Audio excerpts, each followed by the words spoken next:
Hello friends, আজকে দেখছো একটা রেঞ্জার সাইকেল। এটা তোমরা তো ভিডিও দেখে বুঝতে পারবে এটা রেঞ্জার সাইকেল।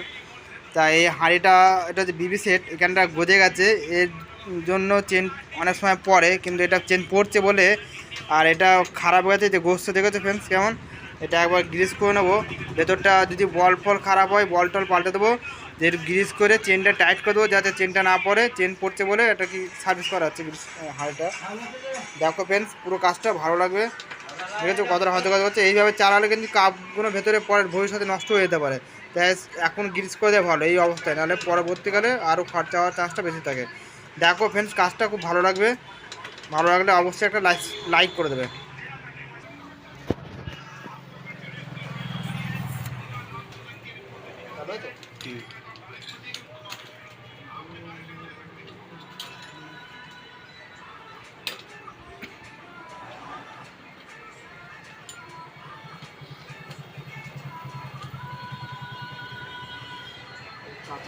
কাছে কাছে লাগাবে, কাছে লাগাবে।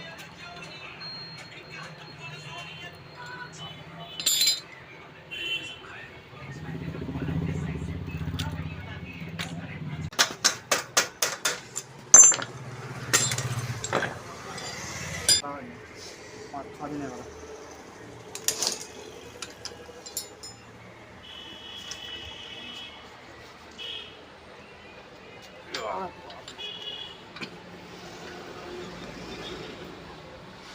যেটা ভিডিও বানা সেটাই হলো সময় লাগে।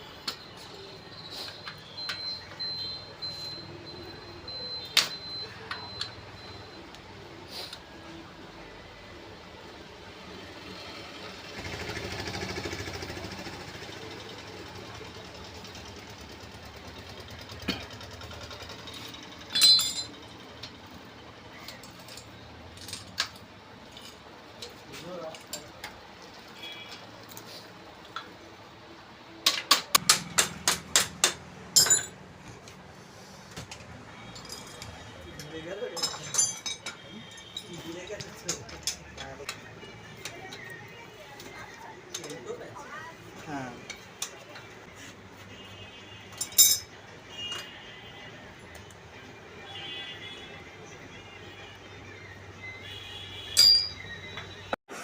ফ্রেন্ডস, আমরা কাপটা খুলে নিচ্ছি। বিবি কাপটা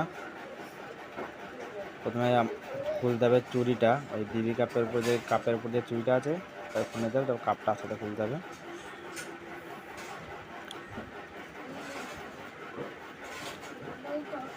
কাপ অলরেডি খোলা প্রায় হয়ে গেছে।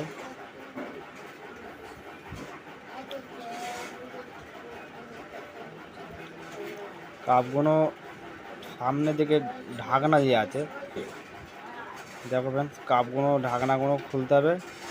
মেরে কাপগুলো খুলে দেখি কাপগুলো ফাটা, তার কাপগুলো চেঞ্জ করতে হবে। ওই কাপগুলো দিলে যে কোনো মধ্যে ভেঙে যেতে পারে, অনেকটা গর্ত হয়ে গেছে প্লাস ফেটে গেছে। তার কাপগুলো আমরা চেঞ্জ করবো। অনেকটাই গর্ত হয়ে গেছে। নতুন কাপ আছে, অ্যাক্সেলটা হালকা হালকা দাগ আছে, তবুও চলে যাবে, অ্যাক্সেলটা চলে যাবে। কাপগুলো পাল্টালেই হয়ে যাবে। কাপ আছে আমরা দিচ্ছি কাপ, টোগো কাপ।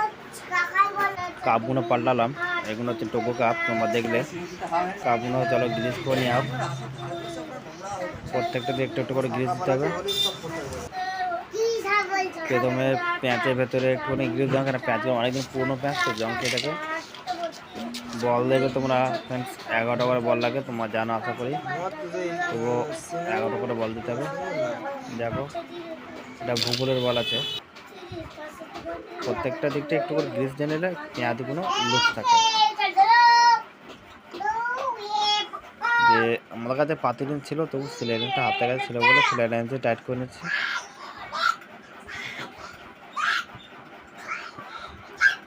সেলাই লাইন টাইট করলে লেন্সটা স্লিপ হয় না, তবু লাইন হাতে করে ছিল বলে সেলাই লাইন করছি।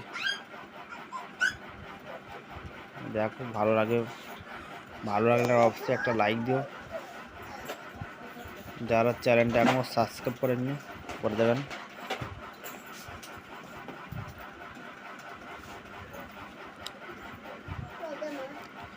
কাপটা পুরো ফুল টাইট না করলে কাপটা আবার পরবর্তীকালে লুজ হয়ে চান্স থাকে, লুজ হয়ে যাবে।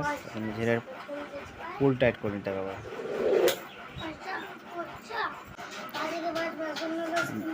টাইট হয়ে গেছে। অ্যাক্সেলটা আমরা প্রথমে ফিটিং করি। অ্যাক্সেলটা সেটিং করার আগে দেখে নেবে একদিকে একটু বড় সাইজ আছে, একদিকে ছোটো সাইজ আছে। বড়ো দিকটা হবে গিয়ারের দিকটা, আর ছোটো দিকটা হবে এমনি নর্মাল ক্যাঙের দিকটা হবে। ওটা খেয়ালটা করে রাখতে হবে, নাহলে পরে গিয়ার সেটিং করার সময় অসুবিধা হবে। আগে বাচ্চাদের তেল মেখে রোদে শুয়ে রাখতো, তেল মাখাতে বন্ধ। যতটা পারা যায় হাতে করে নিতে হবে। তারপর তো রেঞ্জপত্র যন্ত্রপাতি তো আছে।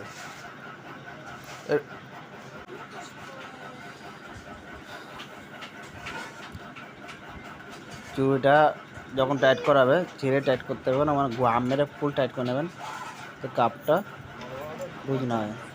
ক্যাংটা সেটিং করার সময় সমান করে সেটিং করবেন। এই ক্যাংটা সে কোয়ার্টার পিন সিস্টেম নয়, এটা নাট সিস্টেম আছে, কেন এখন মডিফাই যুগ, মডিফাই ক্যাং। নাটটা টাইট করার সময় ফুল টাইট করবেন।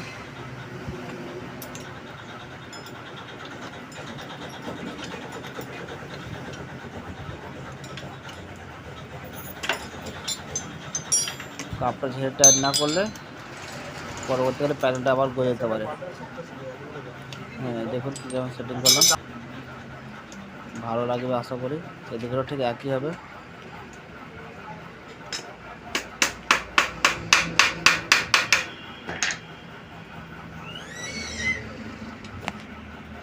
নাট সিস্টেমগুলোই ভালো নাকি।